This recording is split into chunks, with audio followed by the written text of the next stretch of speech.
रूप संगत के चरणों में दास का नमन। ओम ब्रह्म सत्यम सर्वाधार।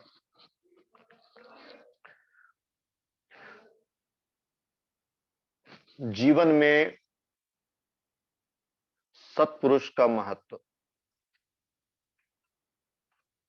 आज का विषय जिस पर हम मिलकर विचार करते हैं। प्रेमियों, जो भी व्यक्ति आध्यात्म मार्ग पर चलना चाहता है, या इस प्रकार कहें कि ईश्वर मार्ग पर चलना चाहता है, उस व्यक्ति ने समाज से, अपने वातावरण से ये बात सुनी होती है कि इस मार्ग पर चलने के लिए गुरु की आवश्यकता होती है। बिना गुरु धारण किए हुए ये जीव ईश्वर मार्ग पर चल नहीं सकता। जगत गुरु शंकराचार्य जी का भी यही कथन है कि जीवन में गुरु अथवा सत्पुरुष का मिलना एक दुर्लभ कार्य है। यानी लाखों व्यक्तियों में कोई एक ऐसा व्यक्ति होता है जिसको गुरु की प्राप्ति हो पाती है। तो फिर मन में यह प्रश्न आता है कि मैं क्या करूं, क्योंकि गुरु मिलना दुर्लभ है और बिना गुरु के ईश्वर मार्ग पर चला नहीं जा सकता। तो फिर ये जीव क्या करे, उस गुरु की पूर्ति कैसे करे? इस बात को ही समझने के लिए आज इस विषय पर विचार कर रहे हैं। जो व्यक्ति ईश्वर मार्ग पर गंभीरता से चलने का प्रयास करता है, उस साधक के लिए आज का विषय अत्यधिक महत्वपूर्ण है। कई सारे भ्रमों को पाले हुए हम सांसारिक जीवन जीते चले जा रहे हैं। अपने वजूद को लेके, अपने अस्तित्व को लेके, अपने परिचय को लेकर मैं भ्रम में हूं। और जीव यानी बुद्धि यानी मेरा असल भ्रम यह है कि जिस शरीर और मन के द्वारा ये बुद्धि इस संसार का अनुभव करती है वो सत्य है, ये ऐसा जानकर जीवन जीता है। ये सबसे बड़ा जीव का भ्रम है। जबकि हम सब यह जानते हैं कि सारा का सारा शरीर और संसार की हर वस्तु नाशवान है। सत्य उसको कहते हैं जिसका नाश कभी भी नहीं होता। वो जो शब्द स्वरूप परमेश्वर है, जो घट घट व्याप्त है, वो गुरु है। वही इस भ्रम का नाश करता है।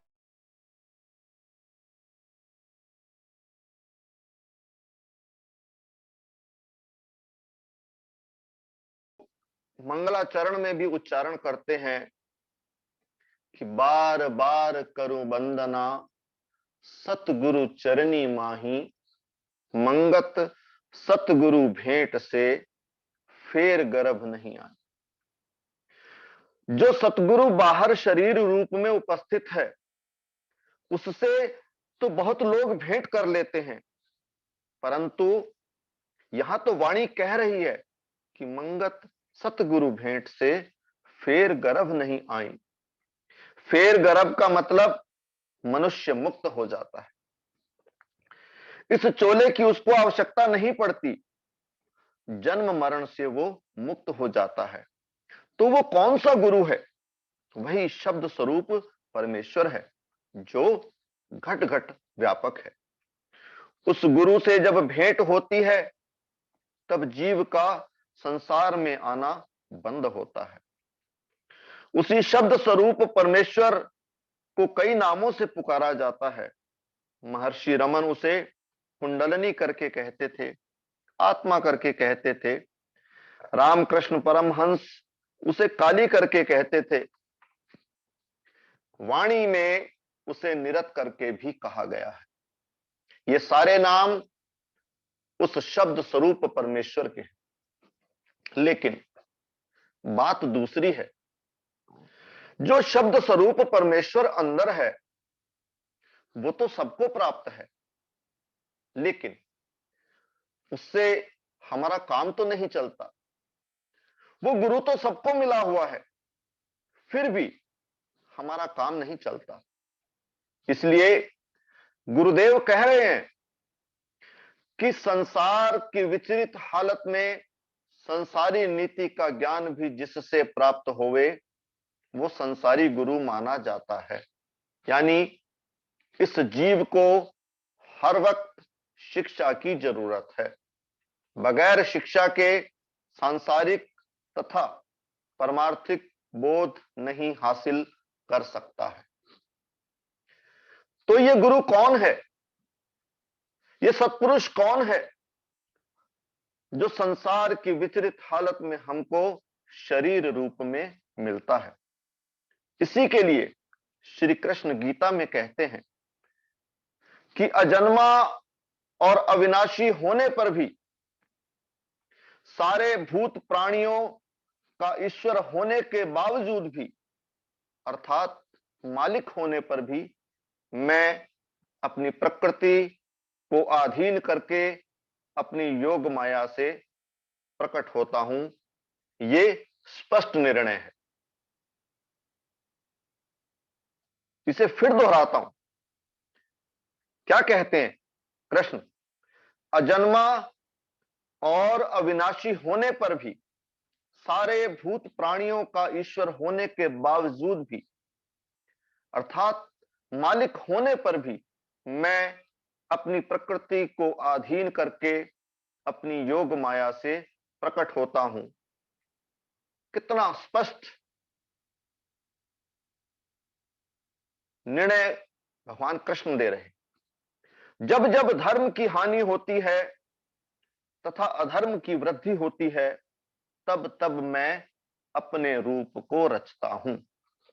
इसका मतलब वो जो शब्द रूप परमेश्वर है और घट घट व्यापक है, वो तो मौन है।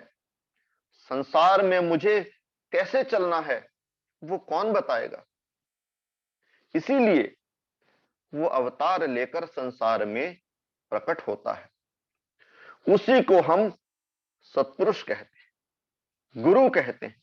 जैसे राम, कृष्ण, नानक, कबीर, महात्मा मंगत राम जी आए, महर्षि रमन आए, रामकृष्ण परमहंस आए, ये सारे अवतार हैं। लेकिन ये है सब वो शब्द स्वरूप परमेश्वर ही, उससे हटकर नहीं है। इनके शरीर का नाम रूप तो अलग अलग है, लेकिन वास्तव में वो एक प्रभु हैं जो हम सब के घट में व्यापक हैं। वही अवतार लेकर संसार में आया है।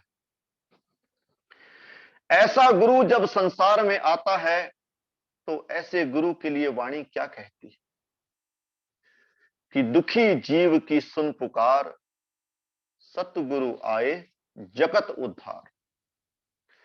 अब विचार करने की बात यह है कि कोई भी गुरु जब संसार में आता है तो जीवों का दुख महसूस करके ही वो अवतार लेकर आता है और सारे जगत का उद्धार करने के लिए आता है। लेकिन गुरु की सारे संसार से भेंट तो होती नहीं, फिर उद्धार कैसे होगा? जिस जीव को भी जिस काल में उस गुरु पर, उस अवतार पर श्रद्धा आ जाती है और उसके मार्गदर्शन के अनुसार जीव चलने का प्रण कर लेता है, तो वही अवतार उसका उस समय गुरु हो जाता है। किसी साधक के, किसी व्यक्ति के जीवन की सबसे बड़ी घटना, सबसे सकारात्मक घटना किसी सत्पुरुष पर उसका विश्वास आ जाना होती है। ये सब हम सबके अनुभव की बात है। इस रहस्य को समझने का प्रयास करते हैं, नहीं तो हमारी भटकने की संभावना बढ़ जाती है। गुरु से हम क्या सीखते हैं? संसार में चलकर हमने ईश्वर को प्राप्त करना है, तो सबसे पहले मनुष्य गुरु से करनी सीखता है कि संसार में रहते हुए मैं क्या करूं, कैसे चलूं, कर्म बंधन से मैं कैसे आजाद रहूं। क्योंकि संसार का किया हुआ हर कर्म मेरे लिए बोझ बन जाता है, उसके परिणाम की मुझे चिंता रहती है। जिस उद्देश्य के लिए कर्म किया जा रहा है वो ठीक होना चाहिए, ऐसा मैं विचार करता हूं। लेकिन हम सब जानते हैं कि हमारे कर्म का फल हमारे अनुकूल हो भी सकता है और नहीं भी, यानी प्रतिकूल भी हो सकता है। इसलिए हमारे अंदर भय और चिंता बनी रहती है। तो कर्म बंधन से आजाद रहने के लिए मैं कैसे कर्म करूं, ये बात मुझे मेरे गुरु सिखाते हैं। इसलिए गुरुदेव ने 5 नियम हमको सिखाए, जिसमें पहले 3 नियम सादगी, सत्य और सेवा, ये हमारे कर्म को ठीक करने के लिए है कि जीने का तरीका कैसा हो। सादगी का मतलब है कि हम संसार में इच्छाएं बढ़ाने के लिए वस्तुएं इकट्ठी करते हैं, जबकि चलना कैसे चाहिए? हमें अपनी इच्छाओं को कम करना चाहिए। वस्तुओं की आवश्यकताएं दिन प्रतिदिन हमारी कम होनी चाहिए।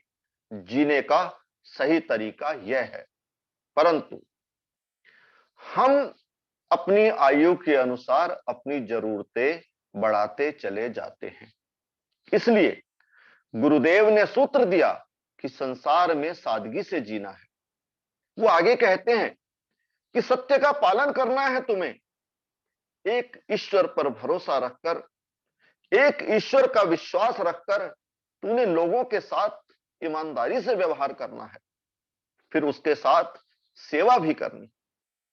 अगर कोई व्यक्ति इन 3 नियमों को जीवन में अपनाता है तो उसकी वासना का संसार धीरे धीरे सिमटने लगता है, खत्म होने लगता है। क्योंकि जो ईमानदारी से जिएगा उसकी कमाई कम नहीं होगी। जितना भाग्य में लिखा है वो अवश्य मिलेगा। प्रारब्ध में लिखा धन मिलना ही है, कोई भी इसको छीन नहीं सकता। ये हमारा वहम है कि ईमानदारी से चलूंगा तो संसार में लुट जाऊंगा। तो जो इस सूत्र को अपनाता है उसकी आसक्ति संसार में धीरे धीरे छूटने लगती है। गुरु आज्ञा में रहकर मनुष्य जो कर्म करना सीखता है वो कर्म बंधन से आजाद रहता है। हमसे एक बात और कही जाती है कि जो कुछ भी हमें प्राप्त होता है सुख रूप में अथवा दुख रूप में, लाभ के रूप में या हानि के रूप में, उसको ईश्वर आज्ञा में देखना सीख। ये गुरु सिखाते हैं कि ईश्वर हुक्म में जीना सीख। गुरु मेरा रक्षक है, गुरु तो ईश्वर है ना, मुझे चिंता करने की कोई आवश्यकता नहीं, लेकिन मुझे चलना ईमानदारी से ही है। इस तरह जीने से व्यक्ति कर्म बंधन से आजाद हो जाता है, करनी उसकी शुद्ध हो जाती है। दूसरी चीज जो गुरु से सीखी जाती है वो है ज्ञान। मनुष्य स्वयं को शरीर समझता है, उसे कुछ पता नहीं कि ईश्वर कहां है और क्या करता है। ईश्वर भय ना होने के कारण व्यक्ति बेईमानी करने लग जाता है, क्योंकि वो सोचता है कि मुझे कोई देख नहीं रहा है, मैं मनचाहा व्यवहार लोगों से कर सकता हूं। जब गुरुवाणी को पढ़ता या सुनता है तो उसे गुरुवाणी से ज्ञान प्राप्त होता है। ज्ञान इस रूप में कि मनुष्य वास्तव में शरीर नहीं है, मनुष्य वास्तव में जीव है जिसे हम बुद्धि कहते हैं, जो शरीर का अनुभव करती है, इंद्रियों का अनुभव करती है और मन का भी अनुभव करती है। अनुभव करने वाली सत्ता ही तो मैं हूं। इसी ज्ञान से मुझे पता चलता है कि जिस प्रकार से मैं इस प्रकार के अनुभव कर रहा हूं, उसी प्रकार मुझको भी देखने वाला इस शरीर के अंदर बैठा हुआ है। उसी को आत्मा और ईश्वर कहा जाता है, उसी को शब्द रूप परमेश्वर कहते हैं। और जब हम गुरु के जीवन को देखते हैं तो समझ आता है कि गुरु बात तो ठीक कह रहे हैं। गुरुदेव मात्र 8 क्लास तक पढ़े थे, हिंदी वो जानते नहीं थे। विचार की बात है कि आज हम जो वाणी सुन रहे हैं या समता विलास ग्रंथ, इसकी रचना कोई 8वीं क्लास पास व्यक्ति क्या कर सकता है? नहीं कर सकता। इस साधारण शिक्षा के पीछे वो चेतन सत्ता या ज्ञान का भंडार ईश्वर ही तो है। गुरु की रहनी सिद्ध करती है कि इस शरीर में ईश्वर सत्ता मौजूद है और वही इस बुद्धि यानी जीव का मार्गदर्शन करती है, वही इस जीव की मालिक है। जितना भी ये ज्ञान है, ये सारा का सारा गुरु से ही सीखा जाता है। गुरुओं के द्वारा शास्त्रों की रचना भी होती है, नहीं तो शरीर तो उनका खत्म हो जाना है। फिर मार्गदर्शन कौन करेगा?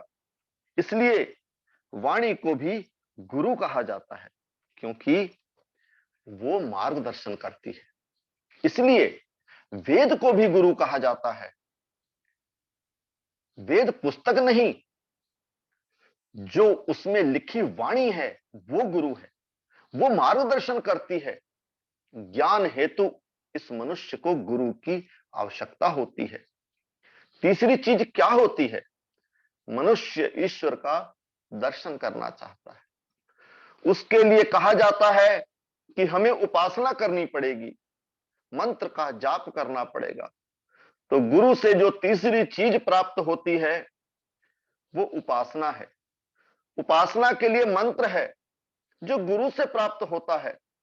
जब ईश्वर प्राप्ति के लिए ऐसा मंत्र प्राप्त करना होता है जिसमें ईश्वर प्राप्ति की गारंटी होती है, तब गुरु के पास जाने के लिए कहा जाता है। जब तक मनुष्य पूर्ण गुरु से प्राप्त विधि से उपासना नहीं करता, जिस मंत्र को गुरु द्वारा प्रकट किया गया हो या व्यक्तिगत रूप से किसी को ना दिया गया हो, जब तक वो उस मंत्र का जाप नहीं करता, तब तक ईश्वर प्रकट नहीं होता। ये 3 चीजें हमें गुरु से प्राप्त होती हैं। जिस गुरु से ये 3 चीजें प्राप्त हों, वही सत्पुरुष है, वही गुरु है। नानक ब्रह्म ज्ञानी आप परमेश्वर, वो शब्द रूप गुरु है। जब भी कोई गुरु संसार में आता है, जिसे अवतार कहते हैं, वो पूरा मार्गदर्शन करके जाता है। जगत में किसी भी प्राणी को यदि उस गुरु पर पूर्ण विश्वास आ जाए, किसी भी काल में आ जाए, क्योंकि शरीर तो गुरु का कुछ दिन के लिए होता है। जैसे हमारा शरीर नाशवान है, उसी प्रकार गुरु का भी नाशवान है। लेकिन उस शरीर के अंदर जो सत्ता हमें ज्ञान दे रही है, वो मनुष्य नहीं है, वो परमेश्वर स्वयं है। मेरी तो बुद्धि बोल रही है, लेकिन उस शरीर से सीधा परमेश्वर बात कर रहे हैं। दोनों में यही अंतर है। गुरुदेव ने 2 नियम और दिए, सत्संग और सत्सिमरन। सत्संग का मतलब शास्त्रों के ज्ञान पर विचार करना, पूर्ण ऋषियों की वाणी का स्वाध्याय करना, उनको श्रवण करना। इस ज्ञान को गुरु हमें सत्संग के माध्यम से देना चाहते हैं। ज्ञान की कमी को वाणी पूर्ण करती है। उपासना के लिए गुरुदेव ने मंत्र दिया जो 13 वर्ष की अवस्था में प्रकट हुआ था। इस मंत्र से ईश्वर प्राप्ति की लिखित गारंटी वाणी के द्वारा गुरुदेव ने दी है। 13 शब्द का मंत्र ईश्वर रूप है। यह मंत्र सारे जगत के लिए अवतार रूप में प्रकट हुआ है। तो करनी गुरु सिखा रहे हैं, ज्ञान गुरु सिखा रहे हैं, और साधना के लिए मंत्र भी गुरु ने हमें दिया है। फिर भी हम संसार में क्यों भटक रहे हैं?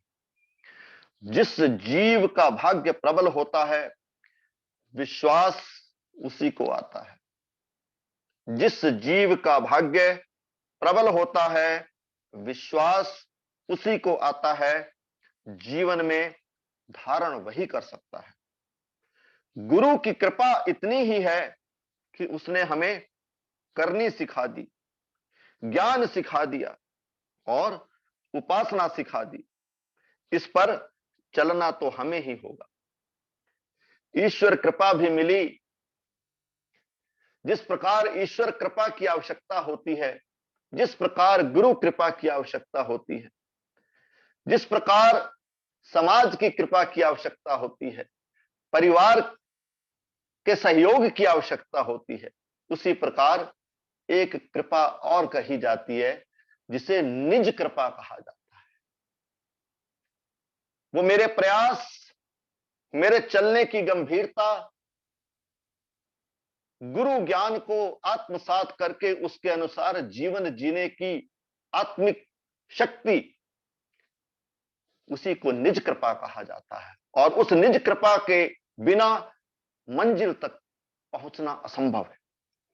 इस मार्ग पर चलते हुए एक दिन हमने गुरु स्वयं बन जाना है। अन्यथा अगर साथ रहने से ही कल्याण हो सकता तो 16 वर्ष तक संग रहकर भी उद्धव श्री कृष्ण के शरीर छोड़ने पर रो ना रहे होते। वो कृष्ण से ये ना कह रहे होते कि हे कृष्ण, मुझे किसके सहारे छोड़े जा रहे हो।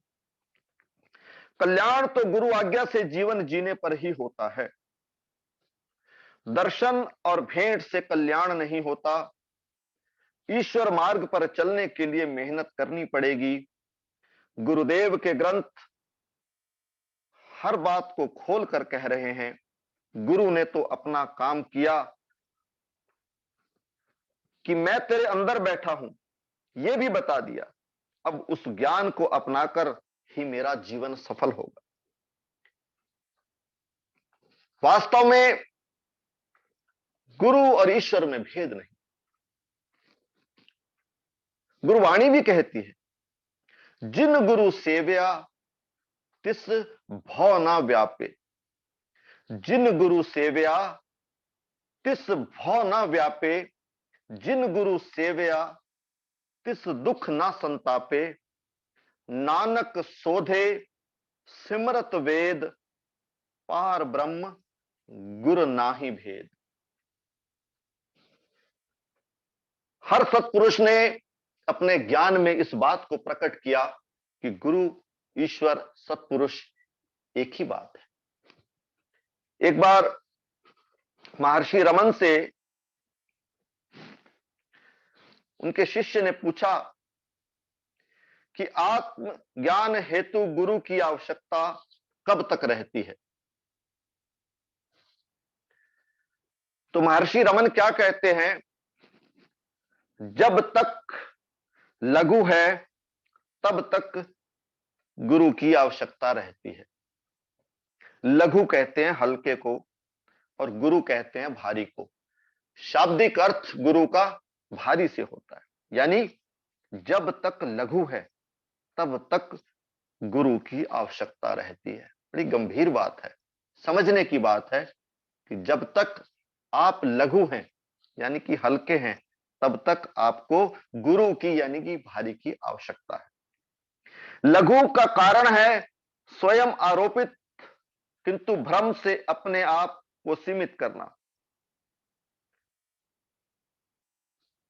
स्वयं को लेके भ्रम लघु होने का संकेत है। ईश्वर आराधना के फलस्वरूप उनसे दृढ़ भक्ति प्राप्त होती है। जिससे समर्पण होता है। भक्त के समर्पण के फलस्वरूप ईश्वरीय कृपा गुरु के रूप में व्यक्त होती है। गुरु जो वास्तव में ईश्वर ही है, भक्त का मार्गदर्शन कर बताता है कि ईश्वर तुम में है और वह आत्मा है। इससे मन अंतर्मुख हो अंततः साक्षात्कार करता है। यानी मेरे हृदय में विराजमान वो परम पिता परमेश्वर मेरे ही कल्याणार्थ देह धारण करके मेरे ही समक्ष आते हैं और मुझे ये ज्ञान देते हैं कि ईश्वर तेरे अंदर है, और उस ईश्वर तक पहुंचने का तरीका भी बताते हैं। ऐसी कृपा करते हैं सत्पुरुष, ऐसी कृपा करते हैं गुरु। उनकी कृपा को समझते हुए साथ में निज कृपा अपनाते हुए अपने प्रयास गंभीर हो। मुझे इतना ही तो करना है, अपने प्रयासों में गंभीरता लानी है, करने योग्य अब मेरे पास यही तो बचा है। बाकी कोई कसर उस परमात्मा ने, उस गुरु ने मेरे लिए छोड़ी नहीं। बात करनी की है, करनी मेरी सही दिशा में हो, करनी में मेरे गंभीरता हो। इस बात को आत्मसात करूं।